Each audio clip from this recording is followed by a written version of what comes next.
ኔይማር ጁኒየር ከብራዚል ብሔራዊ ቡድን ራሱን ማግለሉ አሳወቀ።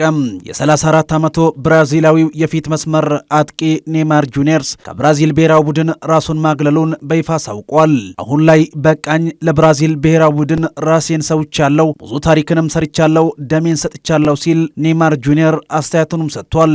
ኔይማር ጁኒየር ለብራዚል ብሔራዊ ቡድን 130 ጨዋታዎችን ያደረገ ሲሆን 80 ጎሎችን አስቆጥሮ የብራዚል ብሔራዊ ቡድን የምንጊዜም ከፍተኛ ጎል አስቆጣሪነትን እየመራም ይገኛል። 59 ለግብ የሚሆኑ ኳሶችን ኔይማር ጁኒየርስ በብራዚል ብሔራዊ ቡድን ማሊያ አመቻችቶ ማቀበልም ችሏል። ከዚያ በተጨማሪም ኔይማር ጁኒየርስ በአራት ዓለም ዋንጫ ውድድሮች ላይ ብሔራዊ ቡድኑን ወክሎም ተጫውቷል። በ2014 በ2018 በ2022 እና በዘንድሮ የዓለም ዋንጫ 2026 ላይ ከተሳተፈ በኋላ ኔይማር ጁኒየርስ ከብራዚል ብሔራዊ ቡድን ራሱን አግልሏል። የኔይማር ጁኒየርስን ከብሔራዊ ቡድን ማግለልን ተከትሎ የብራዚል እግር ኳስ ፌዴሬሽን እንዳሳወቀው ከሆነ ተጫዋቹን ለመሰናበት ሲባል ለስንበቱ አንድ ጨዋታን ለማዘጋጀት እየተሰራም እንደሚገኝም ገልጿል። ጨዋታው መቼ ይካሄድ፣ ከማን ብሔራዊ ቡድን ጋር ይሁን የሚለው ጉዳይ በቀጣይ ይፋን እንደሚያደርግም የብራዚል እግር ኳስ ፌዴሬሽንም አሳውቋል። ጁኒየር ኩሩፒ ከ3 እስከ 4 ወር ከሜዳ ሊርቅ እንደሚችል ዴቪድ ኦርኔስቴን በመረጃው ዘግቧል። የ20 ዓመቱ የበርነማውዙ የፊት መስመር ተጫዋች ኩሩፒ በቅድመ ውድድር ዝግጅት ላይ በልምምድ ወቅት እግሩ ላይ ጉዳት እንዳጋጥሙ ተገልጿል። ከበርንማውዝ ከአውስትሪያ ዝግጅት ማግስት ኩሩፒ በትላንትናው ዕለት የተሳካ የቀዶ ሕክምና እንዳደረገ የተገለጸ ሲሆን ተጫዋቹ አገግመው ወደ ሜዳ ለመመለስ ከ3 እስከ 4 ወራትም ሊፈጅበት ይችላልም ተብሏል።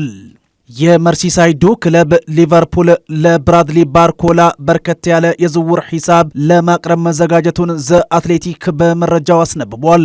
ሊቨርፑል ብራድሊ ባርኮላን የመሐመድ ሳላም ምትክ አድርጎ ለማስፈረም የመጀመሪያ ኢላማ ያደረገ ሲሆን ለፓሪስ ሰን ዠርመን ከ110 ሚሊዮን ፓውንድ በላይ ለመክፈልም አቅዷል። በእርግጥ ፈረንሳዊ ተጫዋች በፓሪስ ሰን ዠርመን ቀሪ የ2 ዓመት ኮንትራት ሲቀረው አዲስ ኮንትራት የማራዘም ፍላጎት ከሌለው ሊቨርፑሎች ተጫዋቹ ላይ ፈሰስ ማድረግን መርጧል። ነገር ግን ፓሪስ ሰን ዠርመን እስከ 145 ሚሊዮን ፓውንድ ለዝውውሩ እንደሚጠይቁ መሰማቱ ደግሞ ለሊቨርፑል ትልቅ እንቅፋት እንዳይሆንም ተሰግቷል።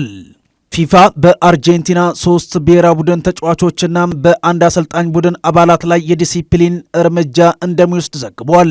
ባለፈው ሳምንት የዓለም አቀፍ አስተዳደር አካል በኒውዮርክ ኒው ጀርሲ ስታዲየም የተደረገው የመጨረሻ የዓለም ዋንጫ ፍጻሜ ጨዋታ ላይ የተከሰተውን ለመገምገም የዲሲፕሊንና የስነ ምግባር ግብረ ኃይልን መሾሙ ይታወሳል። በርካታ የአርጀንቲና ተጫዋቾችና የረዳት አሰልጣኝ ቡድን አባላት ከስፔን ተጫዋቾች ጋር ግጭት ውስጥም ገብተዋል። በግብረ ኃይሉ ምክረ ሀሳብ መሰረትም ፊፋ በአርጀንቲና ተጫዋች በሆነው ናሁል ሞሊና 2 ክሶችን እንዲሁም ደግሞ በሊያንድሮ ፓራዴዝ 3 ክሶችን በአርጀንቲናው ረዳት አሰልጣኝ ሮቤርቶ አያላ 1 ክስ ደግሞ በፊፋ ዲሲፕሊን ሕግ አንቀጽ 14 መሰረት ጥቃት መፈጸማቸውን ተከትሎም ይህንን ምርመራ ያደርጋልም ተብሏል። ሞሊና በአንቀጽ 14 መሰረት በተደረገ ክስም የዲሲፕሊን ክስ ሊቀርብበት ይችላልም ተብሏል። የቡድን አጋሩም ቲያጎ አልማዳና የስፔኑ አማካይ ጋቪም በተመሳሳይ ጥሰት እንዲሁ ተከሰዋል።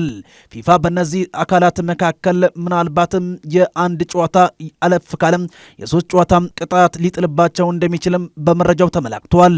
አርሰናል የቪኒሺየስ ጁኒየርን ዝውውር አሁንም ለማካሄድ ጥናት ያደረገ እንደሚገኝ ተገልጿል። የአርሰናል ባለቤቶች ለቪኒሺየስ ጁኒየር ዝውውር ሙሉ በሙሉ ድጋፍ እያደረጉ ሲሆን ሁሉም ነገሮች ለማድረግ ዝግጁ መሆናቸው ተገልጿል። ክለቡ ከቪኒሺየስ ጁኒየር ተወካዮች ጋር በቀጥታ ግንኙነት ያደረገ ሲሆን ፕሮጀክቱንም አቅርቧል የሚሉ መረጃዎች ወጥተዋል።